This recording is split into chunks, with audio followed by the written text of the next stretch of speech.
Hello everyone, how are you all. I hope आप सभी लोग अच्छे होंगे एंड अपनी तैयारी को अच्छे से कर रहे होंगे।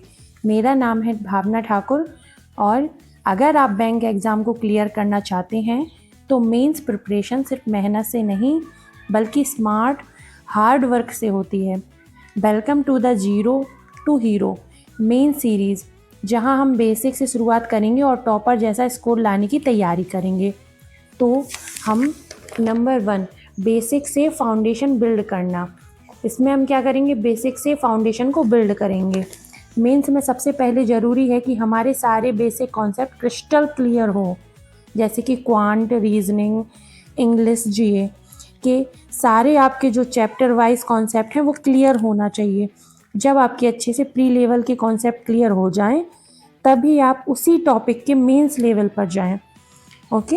एंड सेकंड, प्रैक्टिस स्मार्टली करना।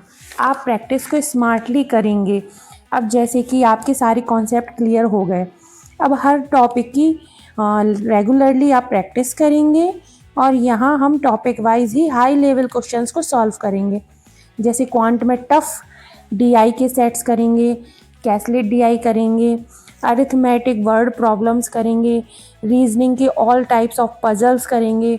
हमें कुछ भी नहीं छोड़ना है मेंस के लिए। एंड थर्ड में मॉक्स को गेम चेंजर बनाना है आपको। तो इसको गेम चेंजर कैसे बनाएंगे? मेंस में मॉक टेस्ट आपका सबसे बड़ा दोस्त होना चाहिए, लेकिन ऐसा नहीं कि आप मॉक देकर बस मार्क्स देखो और लेट गो कर दो। नहीं, सबसे इम्पोर्टेंट पार्ट है उसको एनालिसिस करना। सबसे बड़ी गलती बहुत से एस्पिरेंट ऐसे होते हैं कि मॉक के बाद एनालिसिस नहीं करते और उनसे जो गलती हुई है वो अगेन होती है। देन सभी एस्पिरेंट्स बोलते हैं मॉक्स में मार्क्स नहीं बढ़ते। सबसे बड़ा रीज़न यही है कि आप उसका एनालिसिस नहीं करते हो। उसको एनालिसिस में हुई जो गलती है आपसे, आप उसको दोबारा रिपीट करते हो। आप एनालिसिस में देखो आपसे कौन सा क्वेश्चन रॉन्ग हुआ है, फिर उसके कॉन्सेप्ट को क्लियर करो, देन फिर मॉक दो। उसके क्वेश्चंस को प्रैक्टिस करके फिर मॉक दो। अगर आप ऐसा करेंगे आपके 100% मॉक्स में मार्क्स बढ़ेंगे, उन मार्क्स में 100% ग्रोथ होगी। फोर्थ देखेंगे जनरल अवेयरनेस और करंट अफेयर्स एंड कंप्यूटर भी। Okay.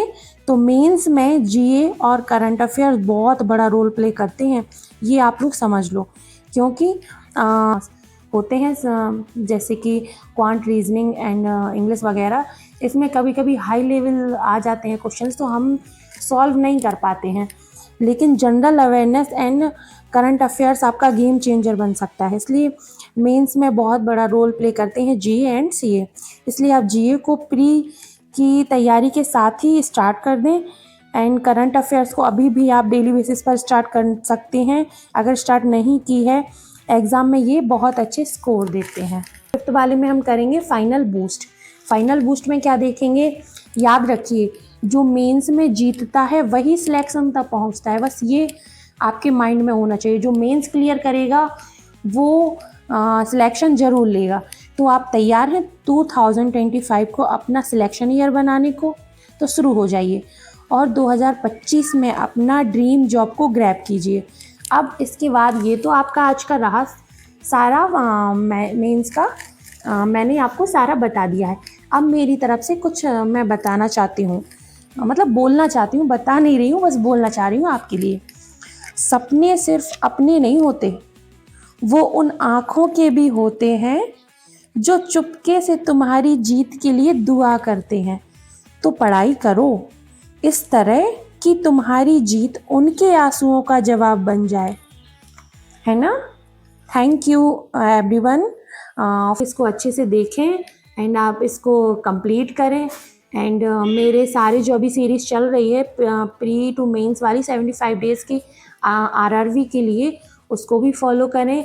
And I am 100% sure आपको सिलेक्शन ज़रूर मिलेगा। मुझसे कनेक्ट आप मेरे टेलीग्राम ग्रुप से भी जुड़ सकते हैं। तो बस आप अच्छे से कीजिए, मेहनत कीजिए और अपना इस बार 100% दे दीजिए। क्योंकि बार बार यार वही सारी चीज़ रिपीट करना, वही फिर से नेक्स्ट ईयर फिर से वही पढ़ो, फिर से वही पढ़ो, नहीं होएगा आपसे। आपके बल्कि बार बार करने से ना आप और लो होते जाओ, इसलिए एक बार में मेहनत करो एंड एग्ज़ाम को क्लियर कर लो। ठीक है, दैट्स इट, मेरा आज का इतना ही था। तो लगे रहो, करते रहो, अपने पेरेंट्स के सपने को पूरा करो and thank you, bye bye, take care.